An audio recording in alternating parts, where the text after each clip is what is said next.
Hey guys, it's Alex, and welcome back to my channel. Today we're going to talk about something that can be a little intimidating for some people, and that's investing. But don't worry, we're going to keep it simple and talk about the different investment vehicles out there and their pros and cons. So what are some of the different investment vehicles out there? Well, there are a few main categories that you should be aware of: stocks, bonds, mutual funds, exchange-traded funds, and alternative investments. Stocks are ownership shares in a company. When you buy a stock, you're essentially buying a piece of the company. The value of the stock can go up or down depending on the performance of the company. Bonds are essentially loans that you make to a company or government. When you buy a bond, you're lending money to the issuer in exchange for interest payments.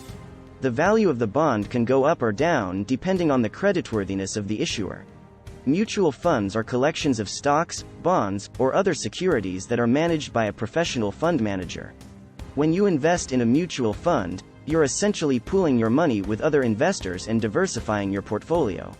Exchange-traded funds, or ETFs, are similar to mutual funds in that they're collections of stocks, bonds, or other securities.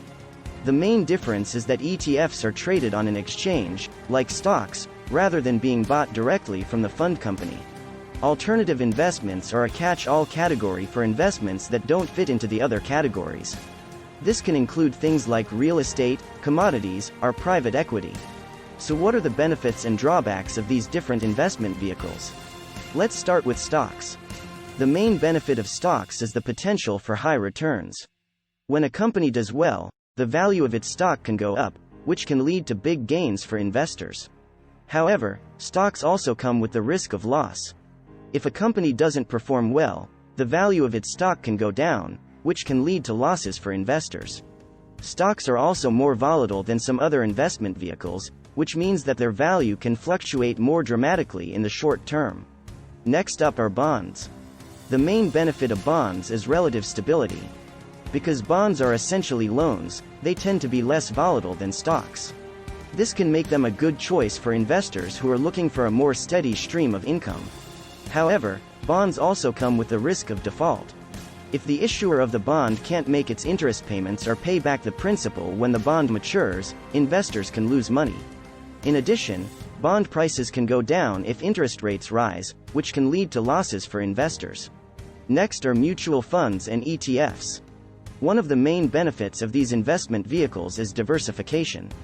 By investing in a collection of stocks, bonds, or other securities, you're spreading your risk across a wider range of assets. This can help mitigate the impact of any one investment going down. However, mutual funds and ETFs also come with the risk of loss, as well as management fees, which can eat into your returns. In addition, the value of these investments can go up or down depending on the performance of the underlying securities. Finally, let's talk about alternative investments. One of the main benefits of these investments is the potential for high returns. For example, real estate can appreciate in value over time, and commodities like gold can go up in price. However, alternative investments also come with a high level of risk. Real estate, for example, can be affected by market conditions and natural disasters, and commodities can be subject to supply and demand fluctuations. In addition, alternative investments can be more difficult to value and sell, which can make them less liquid than other investments. In conclusion, there are many different investment vehicles to choose from, each with its own set of benefits and drawbacks. It's important to understand these differences and to consider your own financial goals and risk tolerance when deciding which investments are right for you. If you have any questions or need help getting started with investing, don't hesitate to seek professional financial advice. Thanks for watching, guys. I hope you found this video helpful.